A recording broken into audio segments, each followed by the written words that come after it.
In April 2026, something extremely rare happened in the Pacific Ocean, and it may end up altering the rest of this decade. Twin cyclones formed on opposite sides of the equator, disrupted the trade winds, and set off a chain reaction that forecasters now believe could trigger the strongest El Niño in nearly 150 years.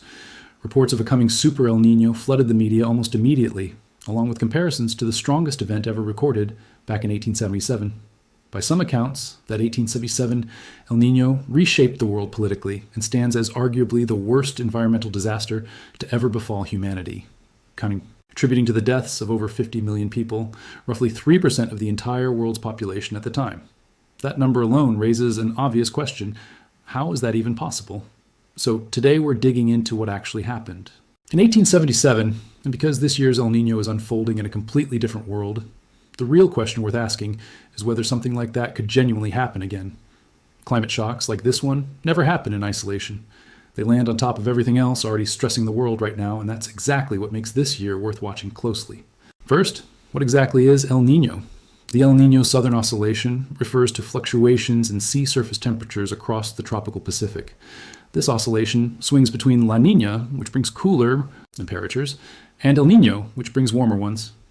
Under neutral and La Niña conditions, trade winds blow from east to west along the equator. They push warm surface water toward the western Pacific, while colder, deeper water rises in the eastern Pacific, a process called upwelling. This creates a huge temperature contrast across the ocean: warm water in the west, cold water in the east. And that contrast helps drive something called the Walker circulation, a giant atmospheric loop over the tropical Pacific. The warm pool in the west fuels rising air, clouds, and rainfall, while cooler, drier air sinks over the eastern Pacific. And this circulation reinforces the trade winds in turn. Under normal conditions, the tropical Pacific runs on a feedback loop. The winds shape the ocean, and the ocean helps keep the winds blowing. But every so often, something disrupts that system, exactly like the twin cyclones that formed in April 2026. For a stretch of days, the trade winds didn't just weaken, they reversed, blowing the opposite direction thanks to two cyclones straddling the equator almost simultaneously, with a third system nearby adding to the disruption. That burst of reversed wind kicked off a massive Kelvin wave that oceanographers are still tracking in subsurface measurements months later. And that's the earliest stage of an El Niño forming. Without the trade winds pushing warm water west, that warm surface water spills back east in the form of Kelvin waves, massive, slow-moving pulses of warm subsurface water. And they're the first signal experts look for when trying to predict whether an El Niño is on the way. It typically takes several of these pulses working together for the system to fully engage. Once that normally cold section of the eastern Pacific warms by at least 0.5 degrees Celsius and holds there for several consecutive months, we're officially in El Niño territory. But it doesn't have to stop at that threshold. In the biggest events on record, maximum temperatures at individual locations have reached as much as 5 degrees Celsius above normal, and that kind of massive release of ocean heat ends up warming the entire planet, not just the Pacific Basin. This kind of swing happens fairly regularly, roughly every few years, so the real question is how a routine El Niño becomes an extreme one. In the most extreme cases, as the warm pool shifts east, it drags an entire column of heat and atmospheric convection along with it, until the Walker circulation itself starts flowing in reverse. That sends ripples through the jet stream and reshapes rainfall patterns across the entire globe, not just the Pacific. The Amazon reliably dries up. Thailand, Cambodia, and Vietnam get hit with severe heat waves. El Niño tends to suppress hurricane activity in the Atlantic, while enhancing it in the eastern Pacific off the coast of Mexico. A patch of unusually warm water sitting in the middle of the Pacific Ocean can, through this chain of atmospheric connections, become a genuinely global weather event. To understand how dire the impacts can get, it helps to look back at the historical record. Over the past century and a half, we've recorded plenty of strong El Niño events, including 1982, 1997, and most recently 2015. But out of everything on record, the event spanning 1877 to 8 was very likely the strongest. Sea surface temperature measurements from ships go back to 1856, and researchers have used those records alongside modern satellite reconstructions to fill in the gaps for events before direct instrumental monitoring existed. Based on those combined datasets, the 1877 El Niño appears to have been stronger than any event recorded since, including the well-studied 1997 and 2015 events. Remember that 0.5 degrees Celsius benchmark for a standard El Niño? Some reconstructions suggest 1877 pushed as high as 3.5 degrees Celsius above average in the key monitoring region. That extreme spike, combined with several other unlucky factors converging at the same historical moment, triggered what historians now call the Great Drought. The temperature spike itself lasted a devastating 16 consecutive months, suppressing 2 consecutive summer monsoon seasons in a row. South Asia, Southeast Asia, West Africa, and Central America are all tied into the same global monsoon system, and many of these regions experienced back-to-back icky droughts that led directly to widespread crop failures. Those crop failures translated into famines, and those famines killed an estimated 3% of the entire global population at the time, roughly 50 million people. That's a genuinely staggering shift in global weather patterns, but the number alone raises an obvious question. How does a drought, however severe, wipe out that large a share of humanity? India and China had both dealt with periodic droughts for centuries by this point, and the governments of both regions had historically maintained policies specifically designed to store grain reserves against exactly this kind of shortfall, which is part of why droughts of this scale rarely translated into famines on this scale before. To create a famine this catastrophic, even a record-setting Super El Niño needed a multiplier. And for large parts of the world in the 1870s, that multiplier was the rapidly expanding British Empire and the broader colonial trading system it controlled. In India, even as the drought caused widespread crop failure across the subcontinent, the British colonial government continued collecting land taxes and continued exporting grain out of the country. Food became effectively unaffordable to the very farmers who were growing it, creating what amounted to an artificial food shortage layered directly on top of a real climatic one, driven by the political and economic priorities of the colonial administration rather than an actual absence of food in the country. In China, the worst drought in roughly 300 years struck at a particularly terrible moment. The Qing dynasty had just endured decades of internal conflict, and the systems that had traditionally kept the population fed during droughts, its treasury and its grain reserves, had already been pushed close to collapse before the drought even began. China wasn't formally colonized the way India was, but Britain was still exerting significant control over trade across the region, and this became one of the first major instances of an El Niño-driven drought, leading to true mass famine, specifically because whatever grain was still being produced kept getting exported, rather than held back to help the population survive a multi-year drought.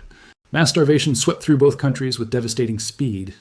By 1879, the death toll from famine and related disease is estimated to have exceeded 12 million people in India and 20 million people in China. And during this catastrophe, the British Empire didn't simply amplify the impact of a natural disaster, it actively used the disaster as an opening to expand its own control. The suffering unfolding across multiple drought-stricken regions was used, in several cases, as a pretext for military intervention. This happened at the same time Britain was working to take control of what would eventually become South Africa. And the same drought and FA, mined conditions that were devastating the Zulu population, significantly weakened their capacity to resist British military expansion in the region, contributing to their defeat and to decades of subsequent British control. That system of racial and territorial separation the British established during that period would later help set the stay. GE for the far more codified system of apartheid decades afterward. Similar patterns of drought-driven upheaval played out simultaneously in Southeast Asia, Australia, parts of South America, the Mediterranean, and across the Afro-Icon continent, culminating in a global death toll estimated at over 50 million people.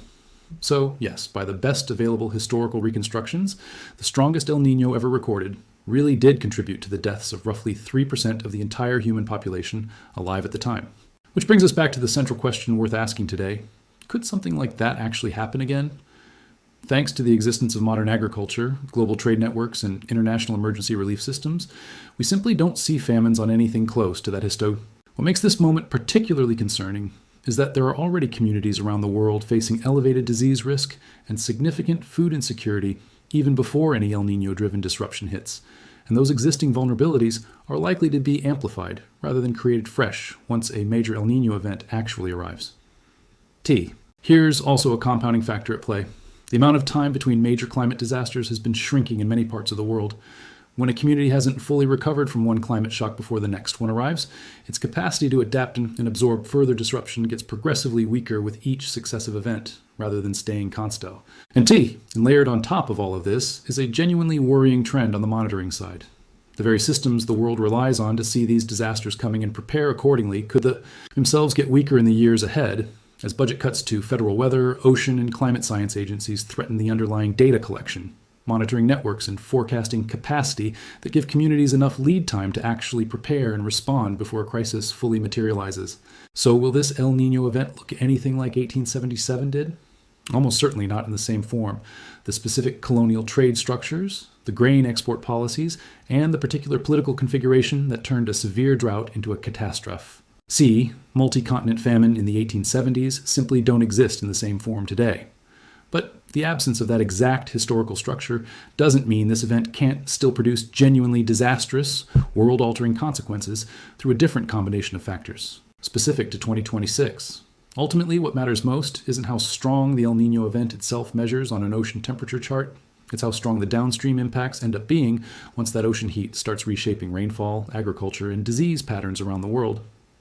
T. The advantage we have now, one that the world in 1877 simply didn't have, is that we can see many of these mechanisms coming in advance and can, at least in principle, allocate resources toward the specific regions we already know are most vulnerable, precisely because the underlying science tells us where the impacts are likely to be most severe well before they actually arrive. Let's walk through exactly what a strong El Niño tends to do to different parts of the world, because the mechanisms driving concern this year are the same mechanisms that drove the 1877 catastrophe, just operating inside a different El Niño year. The monsoon systems that huge swaths of Asia and Africa depend on for their primary agricultural rainfall tend to weaken or arrive late. That's not a minor inconvenience. It's the difference between a normal harvest and a failed one, across regions where hundreds of millions of people hope will still depend directly on rain-fed agriculture for their food supply. At the same time, parts of South America, particularly along the coast of Peru and Ecuador, tend to see dramatically increased rainfall and flooding, the exact opposite problem, as the usually cold coastal waters there warm dramatically and fuel unusually intense storm systems. Southern Africa and parts of Australia typically see severe drought conditions of their own during strong El Niño years, straining agricultural output in regions that are themselves already dealing with existing food security challenges. This isn't a uniform global effect. It's a redistribution of extreme weather that creates simultaneous crises in MU. All people-disconnected regions at once, which is part of why a strong El Niño event places so much strain on any single global relief system trying to respond to all of it at the same time. The temperature effects extend well beyond rainfall too. Because a strong El Niño releases an enormous amount of stored ocean heat into the atmosphere, it tends to push average global surface temperatures noticeably higher during the event itself, on top of whatever long-term warming prognosis D is already underway from other causes. The 2015 to 2016 Super El Niño, for example, helped push global temperatures to what were then record highs, and both of those years remain among the warmest ever recorded even years later. If the 2026 event does turn out to be as strong as some models are currently projecting, meteorologists expect it could set new global temperature records almost immediately, with the heat-related impacts extending well past the Pacific Basin and into heat waves, wildfire risk, and public health strain in regions far from the ocean itself. There's also a disease dimension to this that doesn't get as much attention as the drought and flooding angle, but matters just as much. Strong El Niño events have historically been associated with measurable increases in the transmission of mosquito-borne diseases like malaria, dengue, and cholera, outbreaks tied to flooding and disrupted water systems, because the shifts in temperature and rainfall directly affect the breeding conditions for the insects and pathogens involved.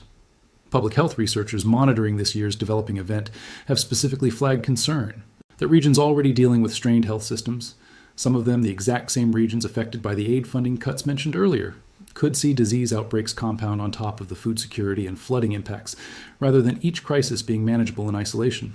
It helps to look at how the 1877 event actually unfolded month by month. Because the pattern of failure wasn't instantaneous, it built slowly enough that intervention should have been possible at several points along the way. The drought didn't announce itself as a single catastrophic season. It began as one weak monsoon, then compound into a second consecutive failure the following year, and it was that second failure, arriving on top of communities that had already exhausted their reserves responding to the first one, that turned a serious but survivable shortfall into a full famine. Colonial administrators had monthly reports showing grain reserves depleting and prices climbing well before mass starvation actually began. Those reports were available to officials, making export decisions in real time. That's part of why historians studying this period describe the famine less as an unavoidable natural catastrophe and more as a slow-moving, well-documented failure to act on information that was already available, a distinction that matters enormously when thinking about whether a similar failure could repeat itself today under a different set of institutional pressures. That historical pattern, a slow build with multiple points where intervention could have changed the outcome, is exactly why current monitoring systems matter so much this time around. A strong El Niño doesn't arrive as a single sudden shock. It builds over months, moving through cognizable stages that scientists can track well before the worst impacts land on the ground. The Kelvin wave activity detected back in April gave forecasters roughly 6 to 9 months of lead time before the event's peak impacts were expected to hit different regions later this year and into next. That lead time is the single biggest structural advantage the modern world has that 1877 didn't, not because the science is fundamentally different, but because the monitoring infrastructure built over the past several decades didn't exist yet in the 19th century. Ships crossing the Pacific in 1877 had no way of detecting a subsurface Kelvin wave, forming weeks or months before it reached the coast of South America. Today's satellite and buoy networks can. The entire value of that advantage depends on the monitoring systems staying funded and functional long enough to actually deliver the warning, and on there being institutions in place willing and able to act on it once it arrives. It's also worth being honest about the uncertainty still baked into all of these forecasts. El Niño prediction is famously more reliable in late spring and summer than it is earlier in the year, not because scientists don't understand the underlying physics, but because the atmosphere-ocean coupling that determines just how strong an event ultimately becomes doesn't fully lock in until later in the developing cycle.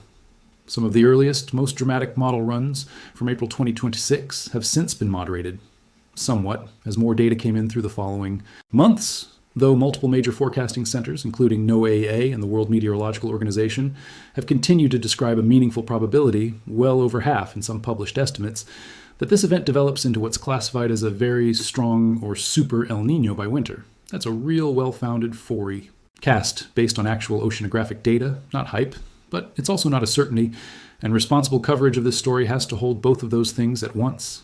The risk is genuinely elevated, and the exact final strength of the event still carries real uncertainty months out. So, what should actually be done with this information right now, while there's still lead time before the strongest impacts of this event potentially arrive?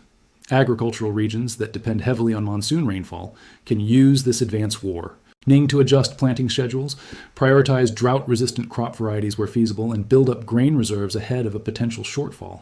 Exactly the kind of preparation that was available in theory back in 1877 too, but was overridden by colonial trade priorities rather than genuine capacity limits. Public health, systems in vulnerable regions can begin pre-positioning resources for the disease outbreaks that tend to follow flooding and drought disruptions, rather than waiting for outbreaks to begin before mobilizing a response. And on the aid and funding side, the same organizations tracking this developing El Niño are explicitly warning that this is precisely the wrong moment to be cutting the humanitarian infrastructure that would normally respond to exactly this kind of climate-driven crisis, since the lead time this event is providing only translates into fewer deaths if the resources needed to act on that warning are actually still in place when the impacts arrive. The deeper lesson sitting underneath all of this history is that natural disasters of this scale are rarely purely natural in their ultimate death toll. The 1877 El Niño was an extreme, genuinely unusual climatic event, but the 50 million deaths that followed weren't an inevitable, purely meteorological outcome. They were the product of an extreme climate event colliding with a specific set of political and economic decisions, grain exports continuing during famine, colonial administrations prioritizing revenue over relief, and military powers actively exploiting weakened populations. Other than aiding them, that turned a severe but survivable drought into one of the deadliest events in recorded human history. The 2026 El Niño is developing inside a genuinely different world, one with modern agriculture, global food distribution networks, and international relief mechanisms that simply didn't exist in the 1870s. But it's also developing inside a world with active wars, strained international relations, shrinking humanitarian aid budgets, and climate monitoring systems facing their own funding pressures. Stressors that, while different in their specific form from 1877's colonial dynamics, could end up playing a disturbingly similar role in determining how severe the actual human toll of this event turns out to be. Will this El Niño actually surpass 1877 in terms of raw ocean temperature? That remains genuinely uncertain, and will likely stay uncertain for a few more months yet, as the atmospheric coupling that determines final event strength continues to develop through the rest of this year. But the more important question was never really about the temperature record. It was always about whether the world currently has the political will and the functioning institutions in place to convert an early, months-long warning into an effective response, the exact capability that was available but deliberately not used in 1877. and the exact capability that current budget and policy decisions are actively testing again right now in real time as this event continues to develop.